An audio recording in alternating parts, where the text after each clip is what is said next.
Morning की coffee नहीं आफत हो गई है पी के ख़त्म करते। मेरा छोटा भाई मुझे एयरपोर्ट ड्रॉप करने जाता है। 6 बजे की फ़्लाइट होती है। अभी भी मैं नींद में ही हूँ, बट ठीक है पहुँच जाते हैं। ये टर्मिनल 2 पहुँच चुकी हूँ मैं, और सब बोर्डिंग वगैरह करने के बाद मुझे पता चलता है मेरी फ़्लाइट है टर्मिनल 1 से।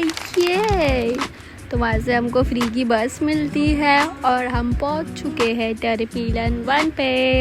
ये जो मेरे घर से 15 मिनट का रास्ता था, बट कुछ चीज़ की वजह से मुझे टर्मिनल 2 जाके अंधेरी जाके फिर सांता क्रूज आना पड़ा।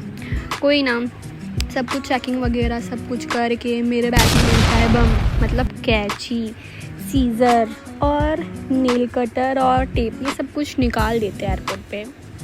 तो मैं अपना लगेज लेके जा रही थी कैबिन में, बट मेरा बोर्डिंग पास ऑलरेडी निकल गया था।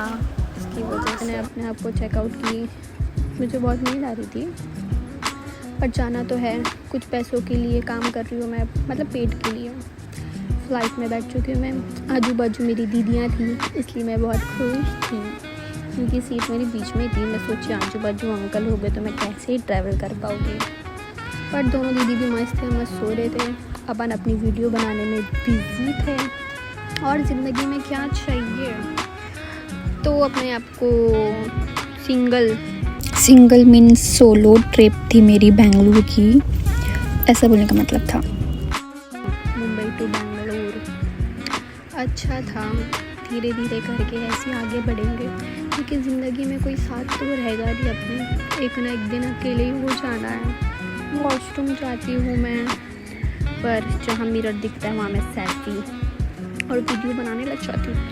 ये है बेंगलुरु का एयरपोर्ट, जो बहुत ही प्यारा आई लव बेंगलुरु लिखा हुआ था, जैसे अपने यहाँ पर भी होता है। सब कॉपी करते रहते हैं। और मुझे अपना कैब जो थी वो मिल नहीं रही थी बेचारे। फिर वो ड्राइवर जो थे वो तमिल वाले थे, तमिल तेलुगु जो भी है, वो अपनी भाषा में कुछ तो बोल रहे थे, समझा नहीं। फिर उन्होंने मुझे पानी दिए, कितने अच्छे। और एक हमारे यहाँ के ड्राइवर है।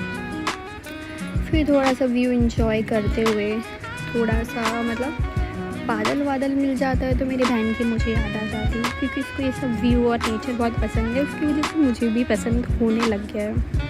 तो कुछ 1 घंटे का रास्ता था, थोड़ा मैं सो गई थी।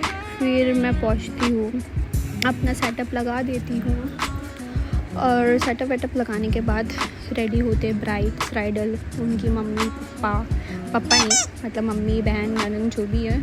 ऑलमोस्ट 3 से 4 जन को रेडी करते हैं। फिर हल्दी में जाते हैं। फटाफट मैंने अपनी चाय पी। फिर मदर इन लॉ को मेकअप करना था, उनका मेकअप की। ये मेरे कुछ मेकअप के स्टफ। फिर हो गया था लंच टाइम। लंच करके ये हमको एक हैम्पर मिला था, बहुत प्यारा था। इसमें 2-3 बिस्किट और एक ऐसी कुछ था। फिर सब कुछ करने के बाद रैप करती हूँ मैं अपना सामान, क्योंकि ऑलमोस्ट सबका हो चुका था मेकअप। फिर ये है मेरा नेक्स्ट डे। फिर 4:30 को मैं उठती हूँ, रेडी होती हूँ। फिर से ये तामा झामा अपना निकाल के सबको रेडी करके फिर मॉर्निंग में फिर एक हैम्पर मिला, मतलब टोटली 2 मिले। फिर हो गया था लंच का टाइम। ट्रेडिशनल खाना था, क्योंकि जो ब्राइड ग्रूम्स जो थे वो साउथ इंडियन थे, तो ये सब खाना था। नाइट में भी थोड़ा बहुत स्टार्टर्स वगैरह, पार्टी वार्टी, डांस वगैरह बहुत कुछ था। मतलब अच्छा इन्जॉय की मैंने। 2 दिन अच्छे गए बेंगलुरु में, अच्छा एक्सपीरियंस था। मेरी ब्राइड और जो मेरी मैम थी, मतलब ये जो प्रीति दी है, वो भी बहुत अच्छे थे। हम्बल नेचर है, सब पूरा फैमिली जैसा ही लग रहा था। कोई ऐसा नहीं था कि हम अलग से बाहर से दुनिया से आए हैं ब्राइड के लिए, मेकअप के लिए। मतलब इतनी हर जगह ट्रीट होते हैं, यहाँ पर बहुत अच्छा था। जैसे और सबको इज़्ज़त मिली, वैसे हमको भी इज़्ज़त मिली।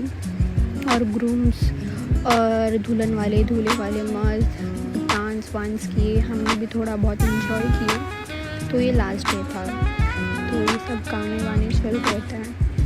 और ये जो रेड में दिख रही, ब्लैक में आपको दिख रही होगी, वो ब्राइड थी, और ये सब दुल्हन वाले डांस कर रहे थे।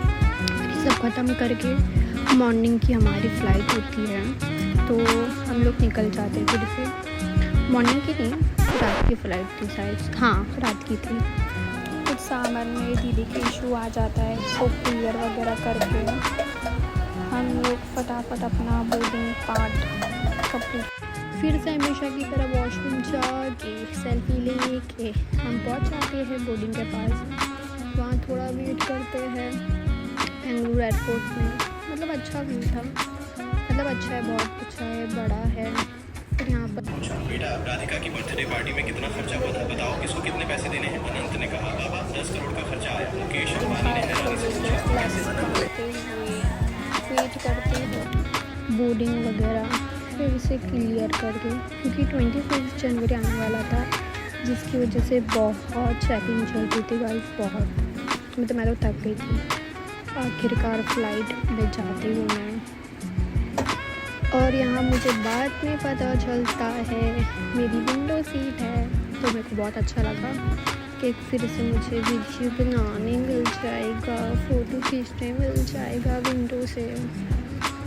फिर मुझे दिखता है मेरी सीट यहाँ नहीं, यहाँ थी, और ऑलरेडी दो अंकल बैठे हुए थे। फिर इनको बाहर निकाल के मैं अपना विंडो सीट पे बैठ जाती हूँ और फुल बाहर का व्यू एंजॉय करती हूँ। गॉगल्स वगैरह लगा के हमेशा की तरह एस्थेटिक वाइब लेती हूँ। आगे पीछे वाले अंकल मुझे देखते रहते, बट अपने को क्या लेना देना दुनिया से, हम तो अपनी ही करेंगे ब्रो, क्या बोलते हैं। तो वैसे मैं अच्छी तो लग रही हूँ, नो डाउट। फिर बेचारी ये दीदी अपना प्यार है भरा, अच्छा भरा का। तो विंडो के बाहर कुछ ऐसे रेड बत्ती जल रही थी और कुछ नहीं दिख रहा था। फिर अचानक से कुछ दिखता है, गिरी थी, एक दो फ़ोटो खींची, टाइम देखी, ऑलमोस्ट 1:33 आवर्स लगते हैं मुंबई टू बेंगलोर, बेंगलोर टू मुंबई जाने के लिए। बहुत अच्छा एक्सपीरियंस रहा। इंशाल्लाह नेक्स्ट टाइम भी ऐसे ही रहेगा और मैं अच्छा काम करूँ। आप लोग सब लोग मेरे लिए दुआ करना कि मैं बड़ी मेकअप आर्टिस्ट बन जाऊँ। Thanks for watching, see you in next one, bye.